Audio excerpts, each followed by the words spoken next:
اللهم صل على سيدنا محمد وأنزله المقعد المقرب عندك يوم القيامة. السلام عليكم ورحمة الله وبركاته.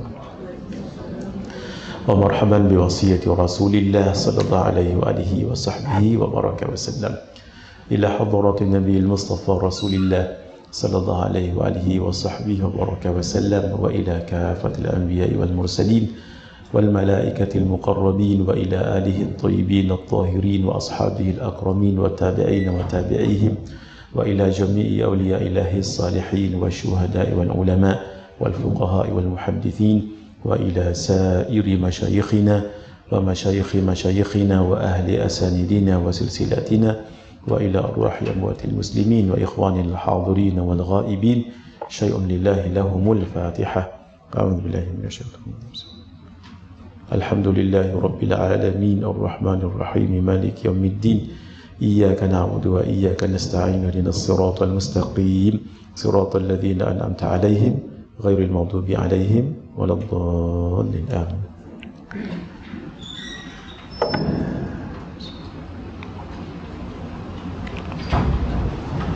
بسم الله الرحمن الرحيم.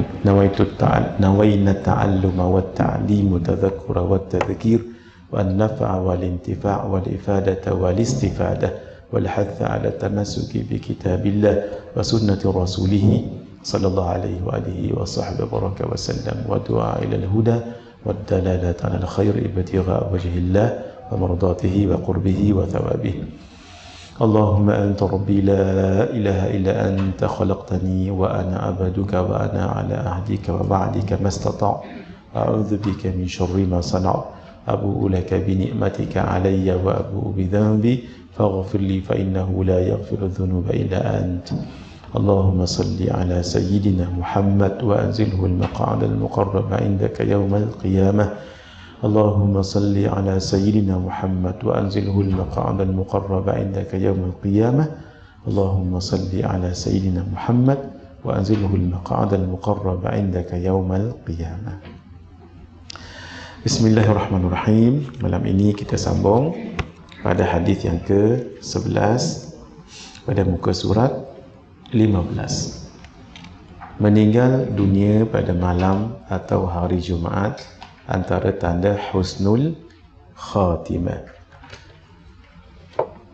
Malam Jumaat itu bermaksud hari Khamis apabila masuk waktu maghrib sehinggalah subuh, itu namanya malam Jumaat. Adapun esoknya, esok adalah hari Jumaat. Ya. Jadi yang dikira malam itu ialah malam waktu maghribnya itu. Walaupun sebenarnya dah masuk untuk hari Jumaat, tetapi walaupun ia hari Jumaat, ia dimulai dengan malam. Sebab itu dipanggil malam Jumaat. Esoknya hari Jumaat. Sebab itu terjemahan Indonesia dirasakan lebih tepat. Macam mana?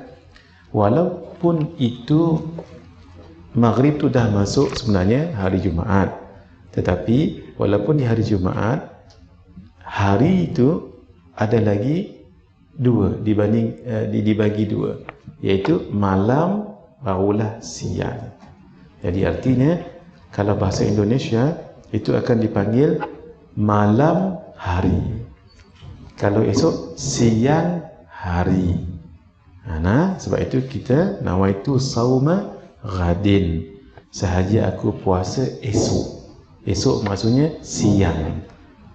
Boleh difahami ni? Maksudnya ini kan hari Khamis. Ni masuk je maghrib maksudnya malam. Malam Khamis ke malam Jumaat? Malam Jumaat. Malam sampai sini barulah subuh. Subuh esok baru dipanggil hari Jumaat.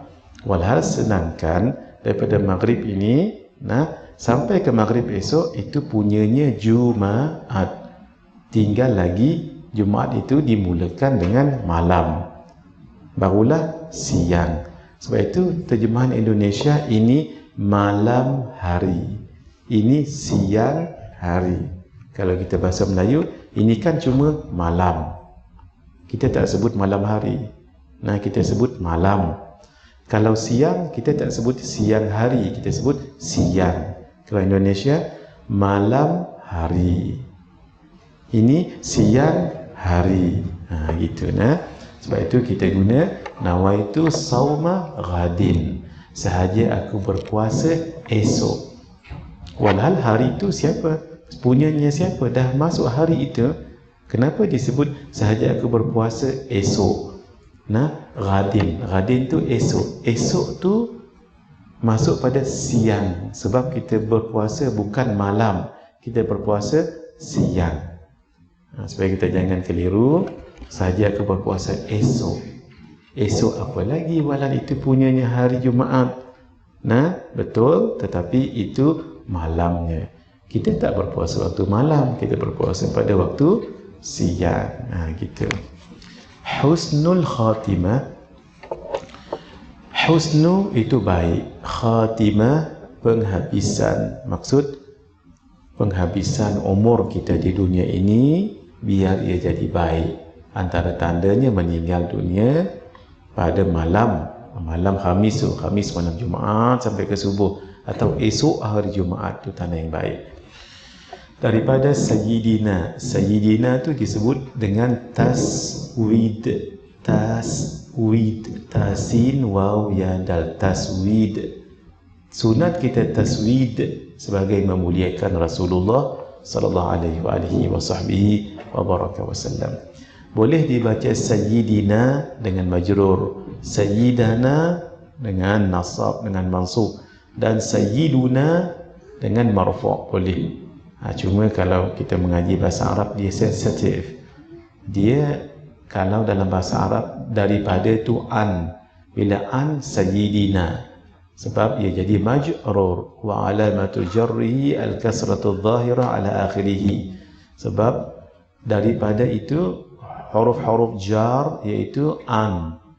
An itu termasuk huruf jar. Huruf jar min, ila, wa an, wa ala, wa fi, wa rubba, wa ba, wa kaf, wa lam. Abdullah bin Amru ibn al-As, daripada Nabi sallallahu alaihi wasallam. Nabi dipanggil Nabi sebab membawa naba. Nabaun. Naba itu adalah berita besar. Masya Allah. Macam mana? Tutup balik.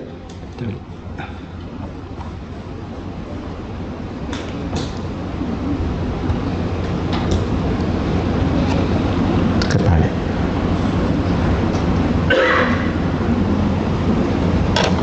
Sudah.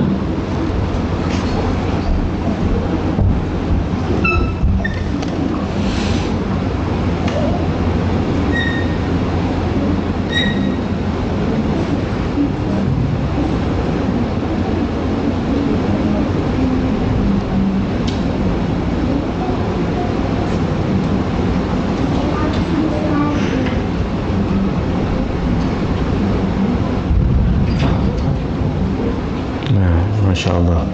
Lepas tu saya tengok lain tadi. Saya tengok lain macam muka penuh persoalan. Terima kasih adik bagi tahu. Takut nanti setengah jam saya cakap seorang.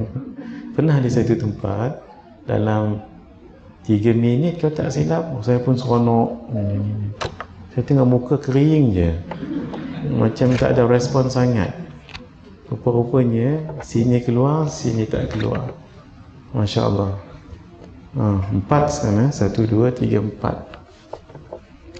1, 2, 3, 4, 5. Kalau tak faham lagi tak tahu. Ada lagi kan? 6, 7. Ya Allah. Kalau tak faham lagi tak tahu. Baik. Yang saya sebutkan tadi tak perlu diulang balik ya. Sudah difahami tadi. Sayyidina itu adalah taswid. Taswid itu kita sebagai tanda adab kepada Rasulullah sallallahu alaihi wasallam. Daripada Nabi sallallahu alaihi wasallam bersabda, Nabi itu berasal dari perkataan naba, nun ba alif hamzah. Naba maksudnya berita yang besar, berita yang agung, berita yang serius. Nabi tak bawa cerita yang syili, yang cerita yang remeh-temeh, tak. Nabi cerita tentang ibadah, munakahat, jinayat, muamalat, syurga, neraka, pahala, whatever. Tak cerita yang kecil-kecil. Itu maksudnya naba. Nabi berasal dari perkataan nabaun.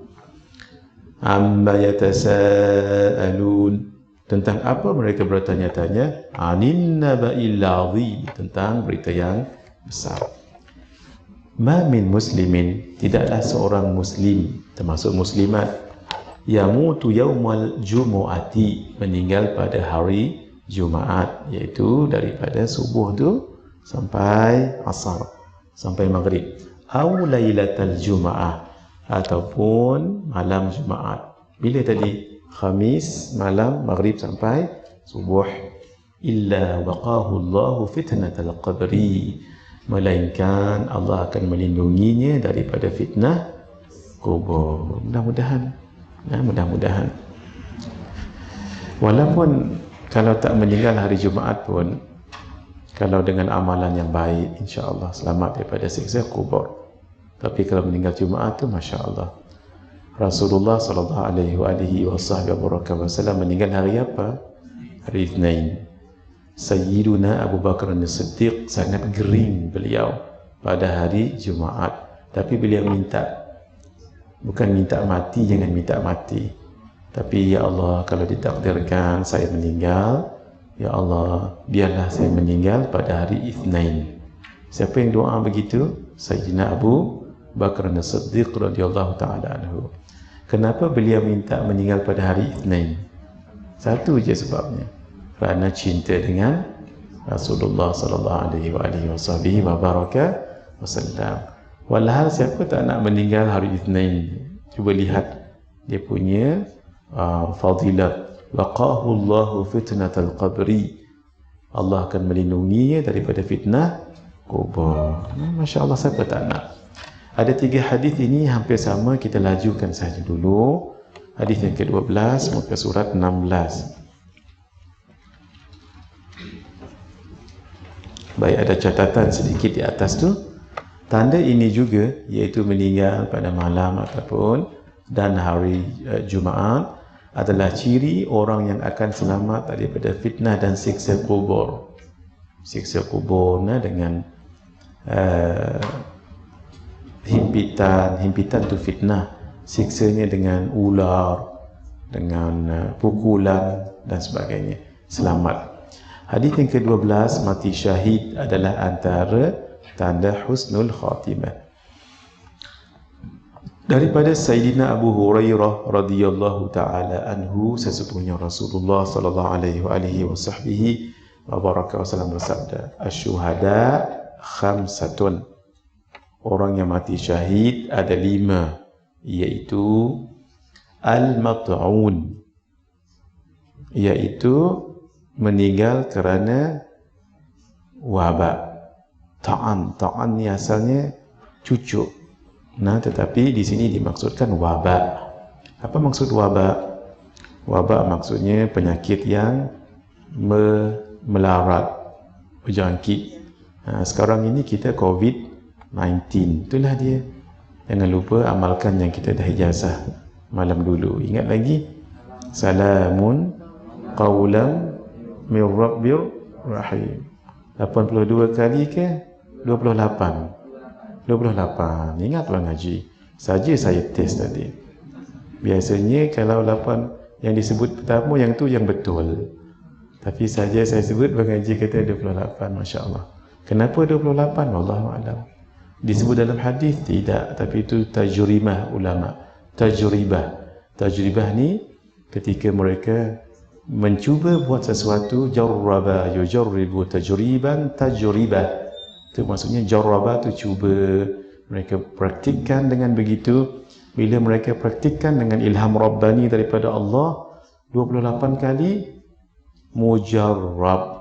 Mujarrab maksudnya jadi amalan mereka itu. Akhirnya Amalan-amalan yang mujarrab dikumpul oleh ulama-ulama dalam kitab namanya mujarrabat. Itu yang nama mujarrabat Melayu tu. Asalnya jarraba yujarribu tajriban. Baik. Wal mabtun, iaitu sakit perut. Batn ni perut. Maksudnya bila sebut perut yang terlindung, itu yang dalam perut itu. Wal gharaq, dan tenggelam.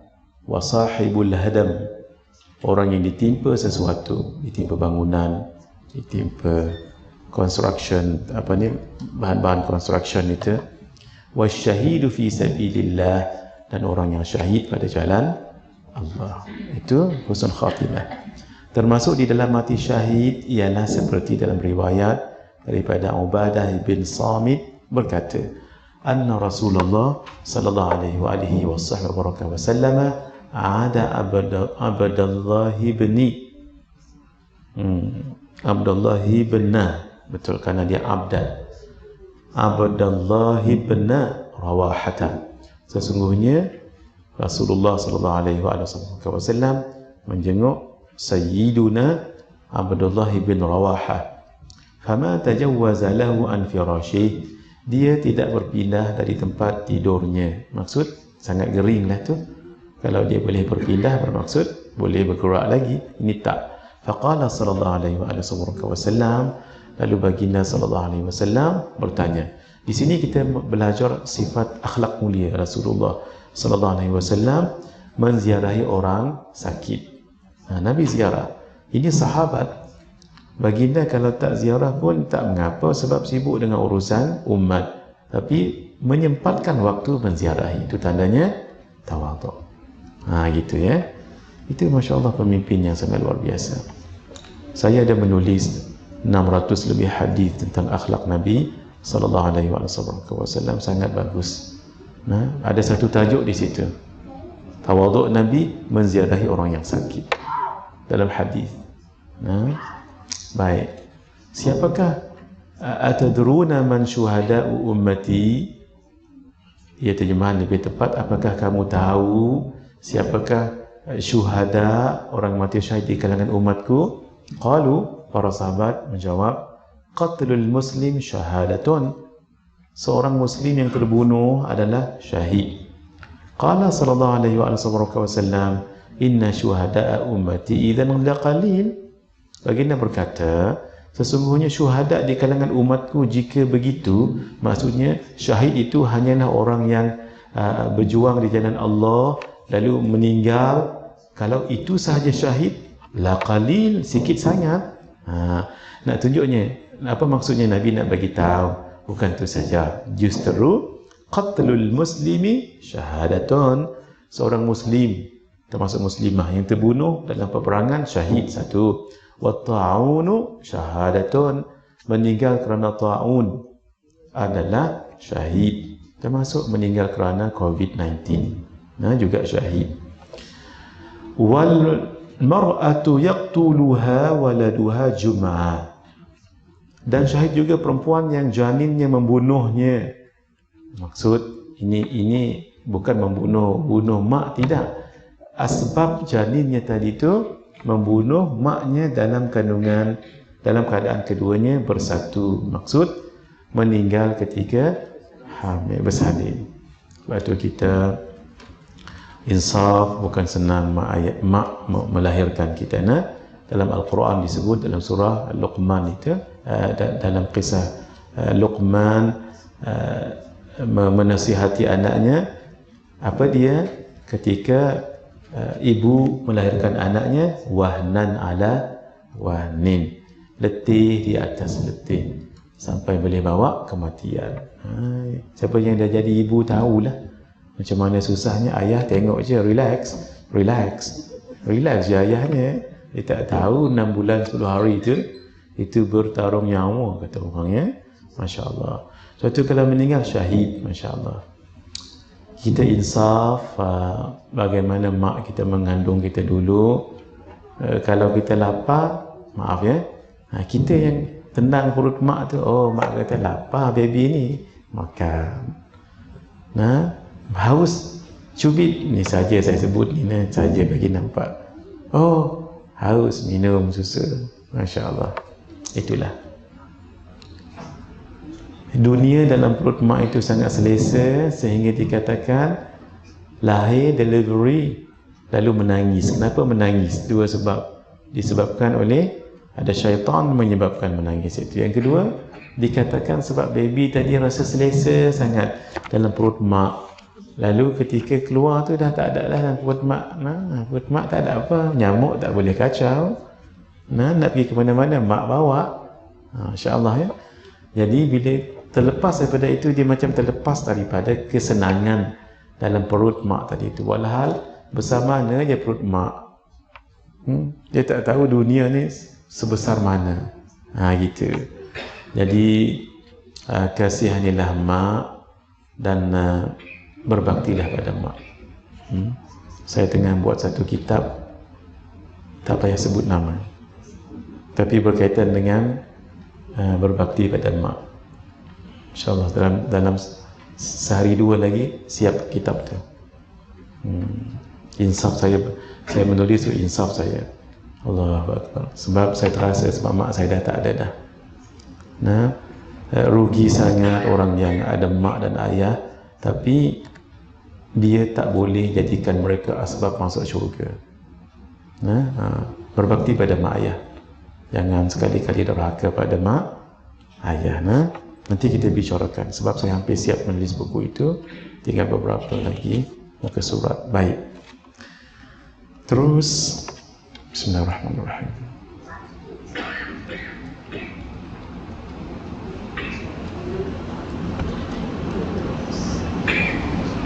Kita baca hadis dahulu, nanti kita akan syarahkan. Baik, terus pada hadis yang ke-13.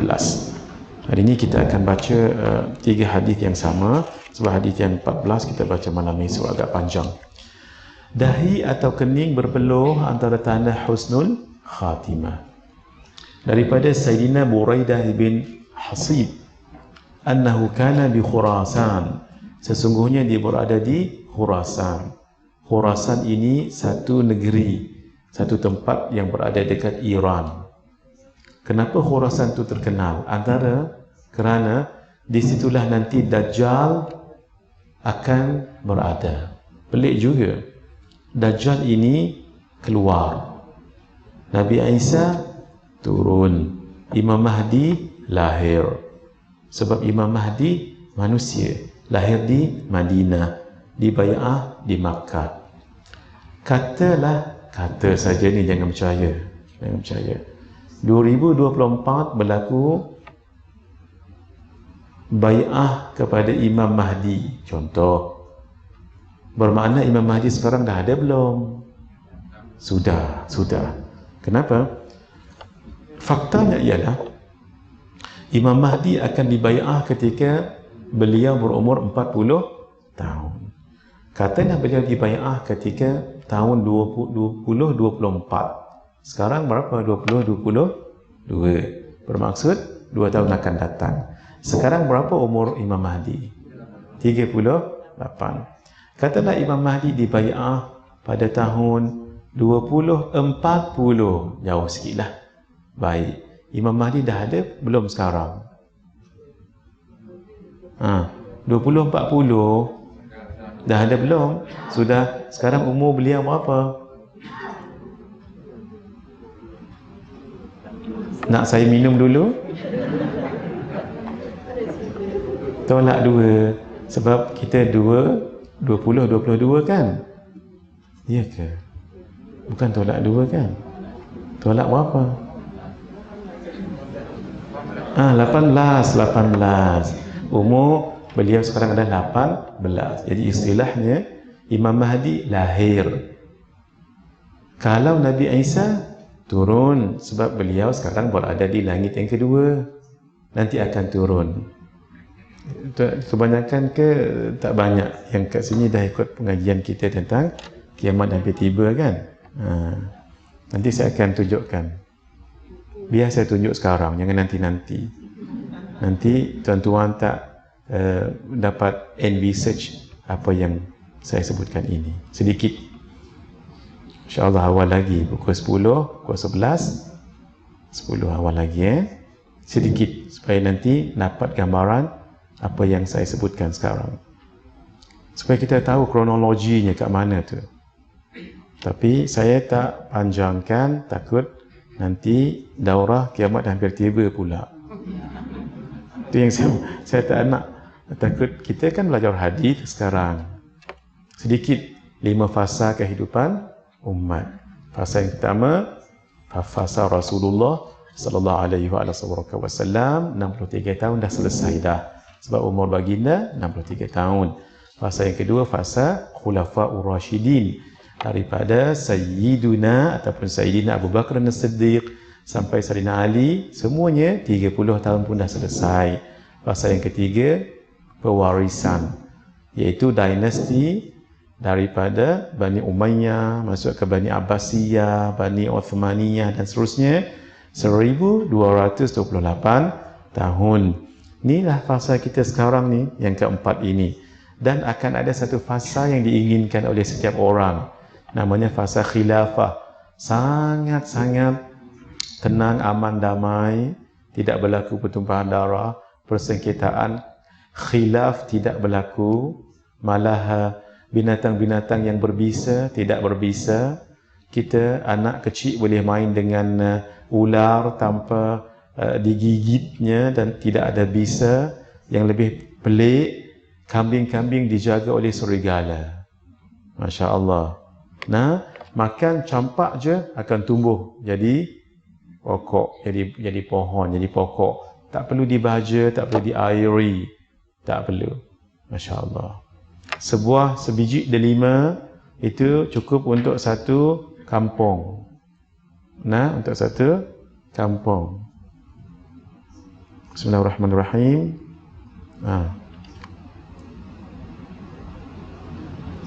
Baik. Sangat tak aman damai ketika itu. Baik. Kemudian berlaku satu peristiwa yang merah itu, kita tak ada dah, kita tak tengok dah yang merah itu. Baik. Macam mana berlakunya itu? Bismillahirrahmanirrahim.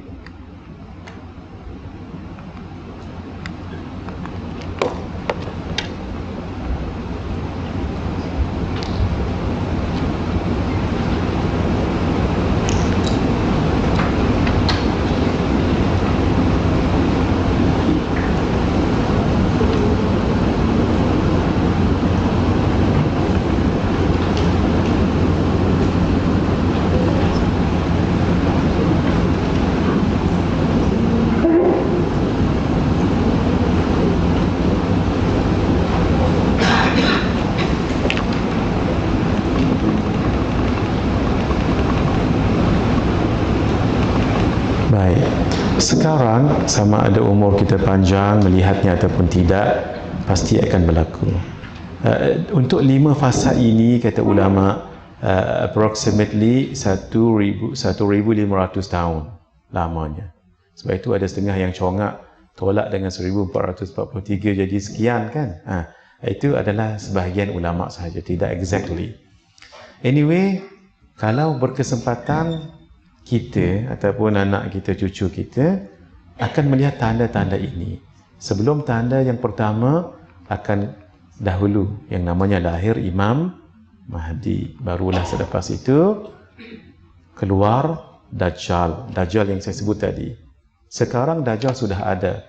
Dan Dajjal ini adalah manusia sangat besar, badannya, mata sebelah kanan itu buta, dan buta tu macam kecut anggur yang kecut tu, mata sebelah kiri nampak, tapi dia macam menonjol keluar, tapi bukan tergantung macam buah anggur tu, tidak.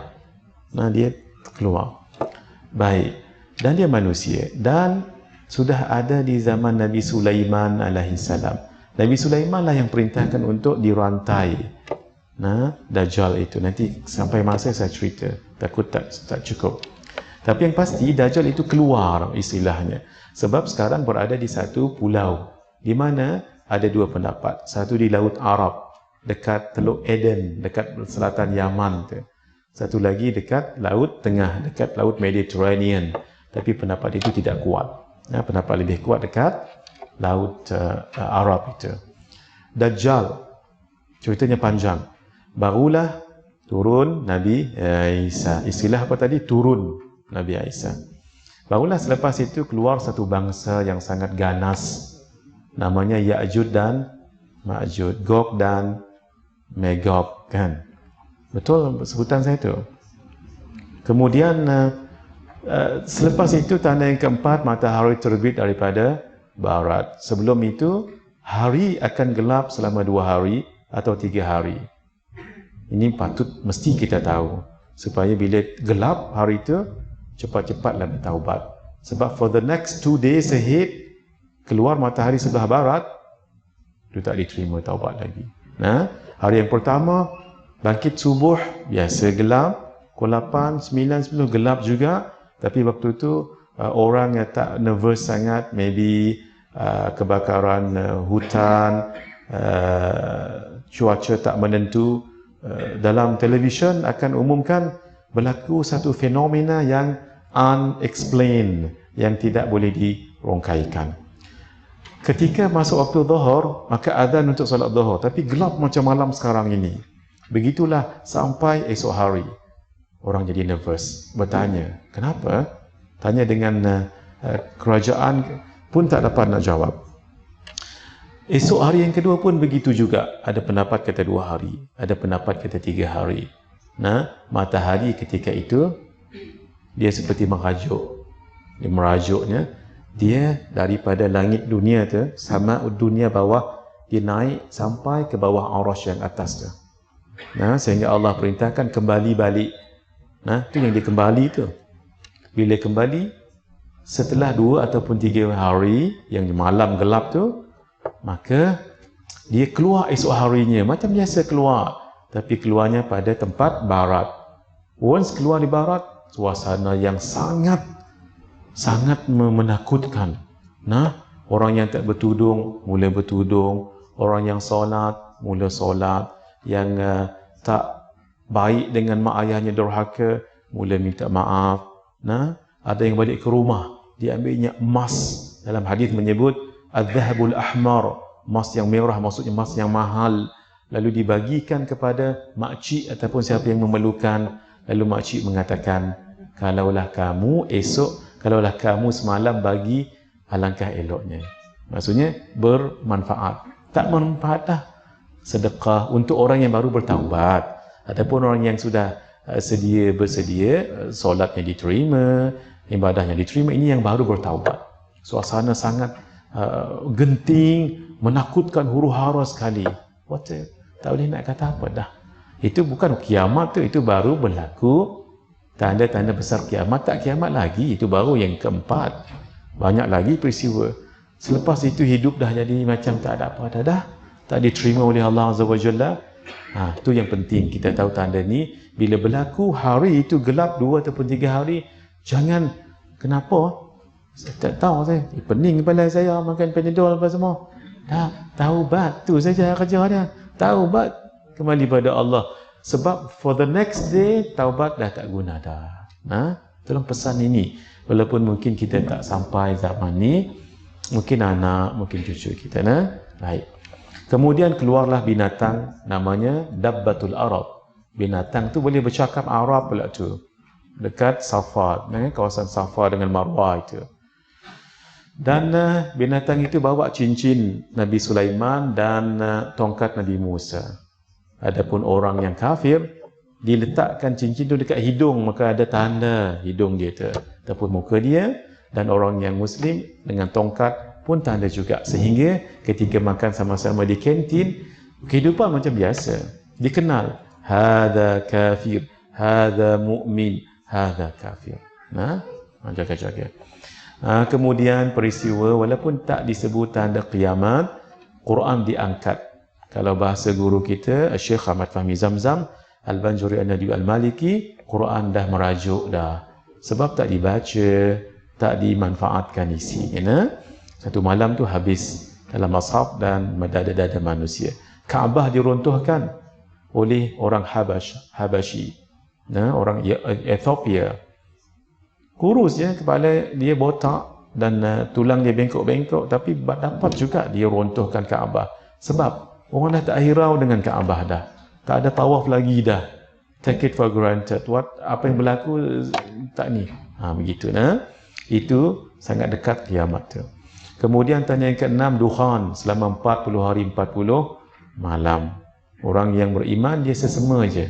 Orang yang kafir masuk dukhan tu, dia macam udara panas. Kulit jadi mengelupur, mengelupur gini kan. Tu orang ini kulit mengelupas ya. Kerana itu jurabu itu haze itu bukan. Sebab haze itu berlaku cuma sehari dua. Ini 40 hari 40 malam. Nanti kita cerita panjang nanti.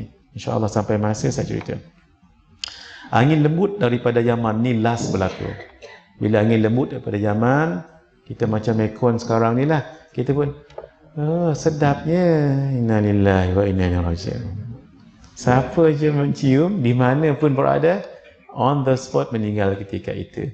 Inilah yang dilihat oleh orang Islam dan orang bukan Islam.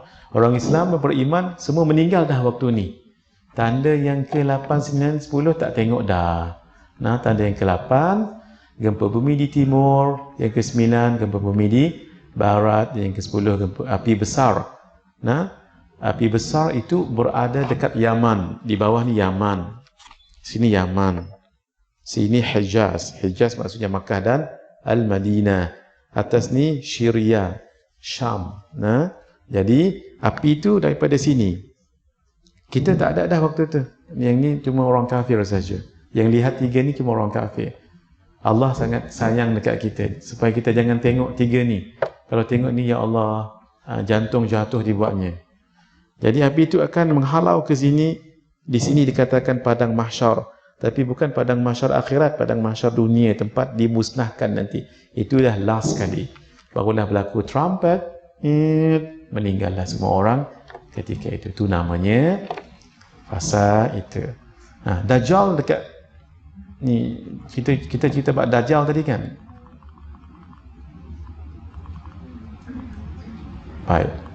Dikatakan Dajjal ada dekat sini, bawah ni, di satu pulau. Kat mana tu pulau tu? Wallahu alam. Di kawasan ni lah dikatakan di rantai Dajjal itu. Ceritanya panjang, saya tidak ni kan. Di sini lebih jelas. Yang saya hairan, Dajjal nanti akan keluar di mana? Daripada sini akan pergi ke Khurasan. Di sini Khurasan. Ni Khurasan. Dajjal keluar dekat Khurasan, dekat Iran. Itulah Khurasan kat sini. Dan akan pergi ke sebelahnya Asfahan.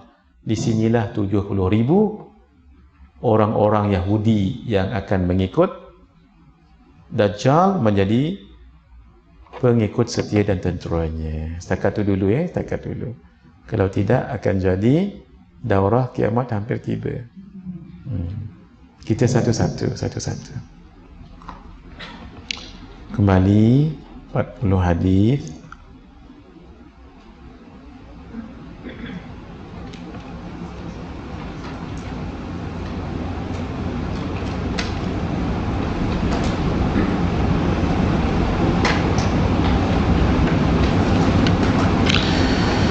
Bismillahirrahmanirrahim.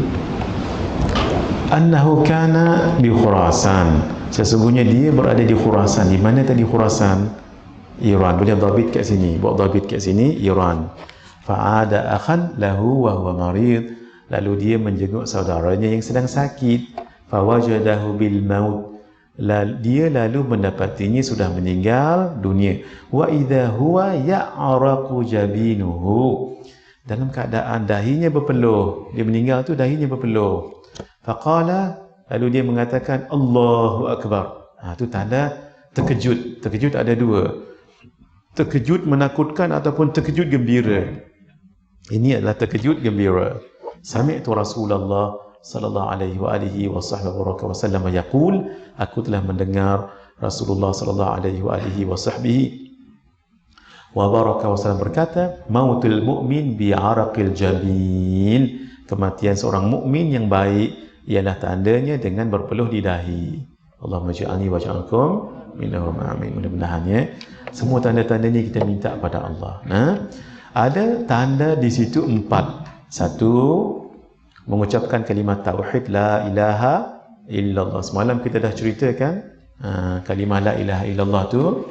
Yang kedua, meninggal pada malam atau hari Jumaat, malam ni kita cerita. Yang ketiga, mati syahid pun kita cerita malam ni, dahi atau kening berpeluh, begitu. Tanda yang keempat, 5, 6, 7 tak disebut dalam kitab ini, tapi saya akan syarahkan sekejap lagi. Tanda yang kelima, melakukan amal soleh sebelum meninggal, walaupun dia orang yang lo'lak. Ketika dia nak meninggal dunia ataupun mungkin hampir-hampir meninggal dunia, jadi orang baik pula dia. Itu tanda orang bagus.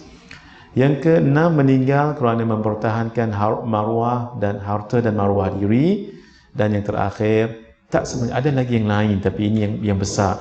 Meninggal kerana sedang ribat, menjaga wilayah perbatasan di jalan Allah. Baik. Sudah? Saya nampak tadi ada handphone yang muncul. Itu bermakna ada keinginan untuk tangkap. Sebab itu saya kata silakan tangkap dulu. Sudah? Baik, kita syarahkan yang ini tak ada dalam kitab. Sebagai tambahan, melakukan amal soleh sebelum meninggal dunia, amal yang baiklah ya. Daripada Sayyidina Anas bin Malik radhiyallahu taala anhu, Rasulullah sallallahu alaihi wasallam bersabda, "Idza arada Allah bi 'abdin khaira", apabila Allah mahu menghendaki kebaikan kepada seseorang, ista'malahu, maka Allah akan membuatnya beramal. Dalam terjemahan lain, Allah akan mempermanfaatkannya, memberi manfaat padanya, maksud menjadikan dia bermanfaat. Sahabat tak berapa faham. Qalu, para sahabat bertanya, wa kaifa yasta'miluhu, bagaimana membuatnya beramal wahai Rasulullah? Qala, Nabi sallallahu alaihi wasallam menjawab, yuwaffiquhu li'amalin salihin qabla mauti, Allah akan memberikannya taufik kepadanya untuk melakukan amal soleh sebelum dia meninggal dunia. Di sini ada satu istilah yang kita kena ambil berat, namanya taufik. Apa beza taufik dengan hidayah? Nak kena tutup lagi, sebab saya tak terfikir nak syarah benda tu. Tapi benda ada dalam handphone, benda ada dalam ini. Biar tuan-tuan mengaji, faham elok-elok. Tu namanya ilmu, iaitu ketibaan makna pada diri. Kita tahu benda tu. Kalau setakat surface, sebelum nama ilmu lagi. Baik, diingat ini elok-elok. Yang dikatakan taufik dengan hidayah tu apa? Biar malam ni kita mimpi taufik dan hidayah. Kalau mimpi itu maksudnya baguslah tu. Begini. Inilah yang dinamakan qalbun ataupun hati manusia. Dia ada lapisan dia. Lapisan yang paling luar tu namanya basirah. Basirah tu mata batin. Mata kasar tu namanya basar. Mata batin ialah basirah. Ini merujuk kepada unsur batin yang ada dalam diri manusia itu. Kita ada dua alam, alam zahir dengan alam batin. Buktinya apa? Ketika seseorang itu dapat melihat sesuatu, ketika tidur, itu namanya mimpi. Ketika melihat sesuatu dalam keadaan yaqadhah ataupun sedar sebegini, itu namanya kasyaf. Itu namanya kasyaf. Sebab itu ketika kita tidur di syah alam. Tapi kenapa kita mimpi sampai balik ke Qadian? Apa kaitan syah alam dengan Qadian? Ataupun balik ke Sungai Betani. Kita balik di kampung, memang lihat orang kampung dan makan durian kampung. Memang rasa tu rasa durian. Walhal kita sedang tidur. Mata kita bertutup, kaki kita macam ni. Mata mana yang lihat tu? Itu namanya mata batin. Rasa mana yang merasa durian itu? Itu rasa batin. Itu maksudnya manusia memang ada dua unsur. Unsur zahir dan unsur batin. Yang kita nak cerita ni adalah kalbu yang batin. Bukan Kalbu yang seketul tu, yang seketul kan buah apa tu? Sanau bari, itu yang disebut buah buah sanubari, maka itu disebut hati sanubari. Yang saya cerita ni bukan itu. Yang saya cerita ni adalah hati nurani. Maka hati itu macam kita juga ada mata. Dia juga ada mata batin namanya basirah. Penting mata itu terbuka. Seperti mana mata ni penting terbuka, kalau tak buta, dia tak mengenal hakikat. Bila mata dia terbuka, dia tahu ini adalah ayak, ini adalah botol, ini adalah manusia whatever. Begitu juga basirah, mesti terbuka. Pentingnya terbuka untuk dia sebagai satu pengesan kepada mana baik, mana buruk. Basirah tu penting. Bila dia terbuka, maka dia akan mengenal mana baik, mana buruk. Once dia tahu ini baik, ini buruk, menutup aurat baik, terbuka aurat buruk, ketika itu dia sudah mendapat hidayah. Dia sudah mendapat hidayah sebab dia sudah tahu mana baik, mana buruk. Tetapi belum kuat lagi. Ada lapisan hati lebih dalam namanya dhamir. Dhamir ini akan suruh basirah buat apa yang baik, tinggal apa yang dilarang, yang tak elok. If'al la taf'al. Do that, don't do that. Itu je. Itu dhamir. Kalau dhamirnya kuat, dia akan urge, dia akan desak ataupun suruh basirah buat apa yang kamu tahu baik, tinggal apa yang kamu larang. Once basirah itu tahu, lalu dia praktik apa yang baik, tinggalkan yang dilarang, itu namanya taufik. Baik, kalau setakat penerangan ini, mana yang lebih tinggi? Hidayah ke taufik? Hidayah ke taufik? Yang lebih tinggi adalah taufik. Sebab itu dalam hadis tadi sebut apa? Hadis kita tadi sebut bahasa tadi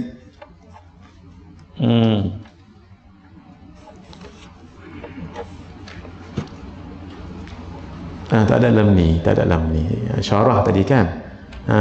Yang yuwaffiqahu, Allah mentaufikkannya, maksud dia tahu, lalu Allah bagi kekuatan dia buat, tu namanya taufik. Boleh? Jadi lebih tinggi taufik daripada hidayah. Tetapi nak sampai pada taufik, dia mesti melalui hidayah. Nanti saya cerita panjang ni sebab masa tak cukup ya. Kemudian lapisan lebih dalam namanya fuad. Fuad ini adalah hakim kepada hati. Ketika dia buat yang baik, fuad akan mengatakan kamu orang yang baik. Ketika dia tak buat apa yang baik tadi, fuad akan mengatakan kamu orang yang tak baik. Ma kadzabal fuadu ma ra'a, tidak pernah berbohong fuad apa yang dilihat, walaupun itu lebih pada ayat Isra, ayat Mi'raj, tetapi dalam konsep hati dia adalah hakim. Semua kita ada ni semua ada dalam ni. Dan sir itu lebih dalam, dan lebih paling dalam latifah, tak ada yang lebih dalam ini. Sebab itu kita berzikir, biar kita ada zikir namanya zikir latifah. Sebab itu kita diajar guru dengan zikir sir. Sebab kita selalu berzikir dengan lidah. Biar zikir sir hati. Allah, Allah, Allah, Allah. Ada caranya tu. Hati. Lidah tak berzikir. Panjang pula nanti kat sini. Ini masuk cerita bab tasawuf pula. Last tak habis hadis dibaca. Biar habis. InsyaAllah kita azam setiap malam akan habis hadis. Paling kurang satu hadis. Sekarang kita dah masuk 3 hadis. Baik. Bismillahirrahmanirrahim.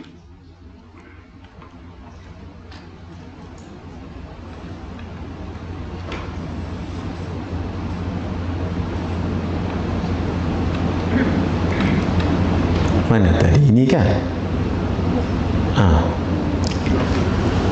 Jadi kalau seseorang itu boleh buat amal sebelum meninggalnya, itu tandanya ia mendapat husnul khatimah. Sebab itu dia mesti ada 2 tadi. Apa dia? Hidayah dan taufik. Yang lebih tinggi hidayah ke taufik?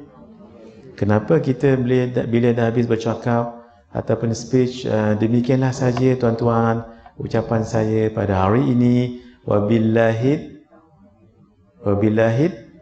wal Yang mana dulu, taufik ke hidayah dulu? Kenapa hidayah ke taufik dulu? Hidayah kan baru taufik kan? Tapi kenapa kita tutup wabillahi taufiq wal sepatutnya wabillahil hidayati wal ni lain pelik pula malam ni ceritanya. Tidak pelik, kekalkan. Kenapa? Sequence itu tidak semestinya which come first. Tak semestinya. Sequence itu kadang-kadang mana satu lebih penting. Contoh, as-sariqu was-sariqatu faqta'u aydiyahuma. Pencuri lelaki dan pencuri perempuan, potong kedua tangannya. Kenapa didahului dengan pencuri lelaki? Kerana selalunya yang mencuri lelaki, yang perempuan ada tak mencuri? Ada, kadang lebih teruk daripada kami. Tapi selalunya siapa? Lelaki. Tapi dalam ayat zina, Allah dahulukan wazaniyatu wazani. Penzina lelaki, perempuan dan penzina lelaki. Kenapa didahului perempuan? Kerana selalunya sumber fitnah itu adalah perempuan. Jadi bila sequence tak semestinya which come first. Itu mungkin mana satu yang lebih penting, barulah yang keduanya. Sebab itu wabillahi taufiq wal hidayah. Jangan ubah. Lagi semua wabillahil hidayati wat taufiq. Hairan orang. Semua buat lagu tu. Rupanya alik daripada daurah malam rupanya. Kekalkan wabillahi taufiq wal hidayah. Daripada Sayyidina Hudzaifah ibn Yaman, Rasulullah sallallahu alaihi wasallam bersabda, "Man qala la ilaha illallah ibtigha'a wajhillah, khutima lahu biha dakhalal jannah." Sesiapa yang mengucapkan la ilaha illallah kerana mengharapkan keridaan Allah, yang dia menutup hidupnya dengan amal tersebut, maka dia masuk syurga. "Wa man shama yawman ibtigha'a wajhillah, khutima lahu biha dakhalal jannah." Sesiapa yang berpuasa sehari kerana mengharapkan keridaan Allah, yang dia menutup hidupnya dengan amal tersebut, maka dia masuk syurga. Wa man tasaddaqa bi sadaqatin ibtigha'a wajhillah, khutima lahu biha dakhalal jannah. Sesiapa yang bersedekah dengan satu sedekah kerana mengharapkan keridaan Allah, yang dia menutup hidupnya dengan amal yang baik tadi, dia masuk syurga. Maksud buat amal saleh. Yang keenam, meninggal kerana mempertahankan harta dan maruah diri. Ja'a rajulun ila Rasulillah sallallahu alaihi wasallam. Seorang lelaki datang kepada Nabi Rasulullah sallallahu alaihi wasallam. Kenapa Nabi dipanggil Rasulullah? Sebab baginda membawa risalah. Tadi kenapa disebut Nabi? Sebab bawa naba. Kenapa Rasul? Sebab membawa risalah. Baik, faqala, lalu dia bertanya, "Ya Rasulullah, wahai Rasulullah, ara'aita in ja'a rajulun yuridu akhadha mali?" Bagaimana sekiranya ada seseorang yang hendak mengambil hartaku, merampas, merompak? Qala, Nabi mengatakan, fala tu'tihi malak. Jangan berikan harta kamu padanya walaupun dia nak ambil, merompak, menyamun. Qala ara'aita in qatalani? Bagaimana sekiranya dia melawanku, nak ambil harta tu juga? Lalu kata Nabi, qatilhu, maksudnya lawan dia. Lawan, jangan bunuh dulu, lawan dulu. Ara'aita in qatalani? Sebab itu bahasa hadis ni tepat, sensitif. Ini kan qatalani. Qatalani ini qatalani. Ini qatalani ni dia lawan. Ini qatalani bunuh. Dia sampai satu tahap dia nak bunuh. Lalu kata Nabi, fa anta syahid, kalau kamu terbunuh kamu syahid. Qala ara'aita in qataltuhu? Ya Rasulullah, kalau saya boleh lawanlah dan saya membunuh dia. Qala, baginda menjawab, huwa finnar, bukan anta finnar, huwa finnar. Dia masuk neraka. Sebab dia meninggal dalam keadaan dia nak buat benda tak elok tadi, mencuri harta orang, dan kita pertahankan jiwa kita. Kita pertahankan harta kita itu namanya syahid. Baik, meninggal kerana sedang ribat menjaga wilayah perbatasan di jalan Allah. Daripada Sayyidina Salman al-Farisi, beliau seorang yang sangat berpengalaman menjadi penganut beberapa agama, termasuk Nasrani, termasuk Yahudi. dan akhirnya finally menjadi agama Islam. Ceritanya panjang juga. Nah, tinggal 4 minit. Rasulullah SAW bersabda, "Ribatu yaumin wa lailatin khairun min siyami syahrin wa qiyamih." Berjaga-jaga sehari semalam di daerah perbatasan di border, ini untuk orang-orang askar ya. Lebih baik daripada berpuasa beserta solat malamnya selama sebulan. Masya-Allah. Wa in mata, sekiranya dia meninggal, jara alaihi amaluhu alladhi kana ya'malu, maka pahala amalnya yang dia telah lakukan akan terus mengalir. Wa ujri alaihi rizquh, dan akan diberikan rezeki kepadanya. Wa aminal fattan, dan diselamat daripada fitnah fitnah kubur. Karena itu kita dinilai daripada di mana kita tutup usia. Daripada Sayyidina Sahal, daripada Rasulullah sallallahu alaihi wasallam bersabda, baginda, innamal a'malu bil khawatim. Amalan-amalan hanyalah tergantung dengan penutupnya. Sebab itu kita jangan berbangga sangat sekarang. Tak tahu macam mana kita tutup usia nanti. Wa inna rajulan la ya'malu bi amali ahli al-jannah ma yakunu bainahu wa bainaha illa dhira' fayasbiqu alaihi kitab fayamalu amala ahli an-nar fayadkhuluha. Naudzubillah. Ada orang tu beramal bagus betul-betul sampai dikatakan tak ada lah antara dia dengan syurga tu melainkan dhira'. Ni nama dhira'. Ni namanya dhira', satu hasta. Kena tahu dhira'. Sebab kalau nak tahu 2 qullah dengan hitungan tradisional, satu hasta 6 jari. Ni satu hasta kan? 6 jari. 1, 2, 3, 4, 5. Pinjam jari Abang Kamarudin tak kat sini. Itu namanya satu hasta 6 jari, tinggi, panjang dan lebar. Tak banyak mana 2 qullah sebenarnya. Itulah namanya air yang banyak dalam kitab Safinatun Najah. Baik. Wa inna rajulan la ya'malu bi amali ahli an-nar ma yakunu bainahu wa bainaha illa dhira' fayasbiqu alaihi al-kitab fayamalu bi amali ahli al-jannah fayadkhuluha. Ada orang tu amalannya tak elok. Macam orang yang tak elok lah amalan neraka. Ahli neraka. Satu dhira' je nak masuk neraka, tapi Allah dah tetapkan dia ahli syurga, lalu beramal dengan ahli syurga, lalu masuk syurga. Ya, kita tahu tak? Tak tahu kan? Tapi kita dah ditetap tak syurga neraka? Sudah. Innallaha kataba maqadir al-khalaiq 50,000 sanah qabla khalqi samawati wal ard. Allah telah menulis Allah telah takdirkan apapun yang berlaku pada makhluk 50,000 tahun sebelum kejadian langit dan bumi. Maksud kita dah ditetap tak syurga neraka? Sudah. Persoalan tahu tak? Itu masalahnya. Kita tak tahu. Bila tak tahu, kita jalani sunnatullah, ikut perintah Allah. Allah suruh buat. Allah suruh tinggal. That's all. Jangan campur urusan Allah. Orang yang ahli syurga memang selalu dibantu Allah untuk jadi kehidupannya ahli syurga.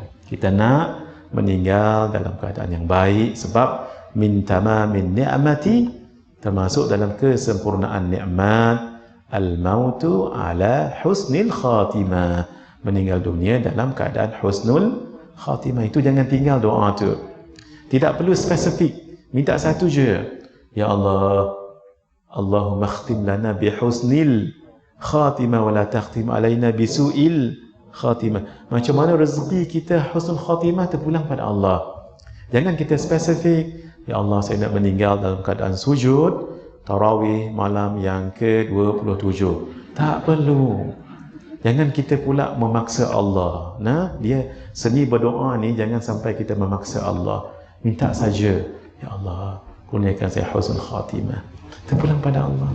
Maksudnya meninggal tu maksudnya husnul khatimah, ahli syurga. Tak perlu nak very specific. Orang yang dapat husnul khatimah, Allah akan bagi dia dalam 3 keadaan. 1, sakaratul maut, sebelum nak meninggal. Yang kedua, dalam kubur, Allah sebut. Yang ketiga, ketika dibangkitkan daripada kubur. Sebab itu guru kita Syekh Ahmad Fahmi Zamzam Al-Banjuri An-Nadwi Al-Maliki, saya teringat dengan beliau. Beliau baca ayat begini. Dia kata, kalau orang yang baik sebelum nak meninggal, Allah bagi khabar gembira ni. Tapi syarat, innal ladzina qalu rabbuna Allah. Sesungguhnya orang-orang yang mengatakan Rabb kami ialah Allah. Syarat satu, beriman. Dua, thummastaqamu, dan dia konsisten, dia istiqamah.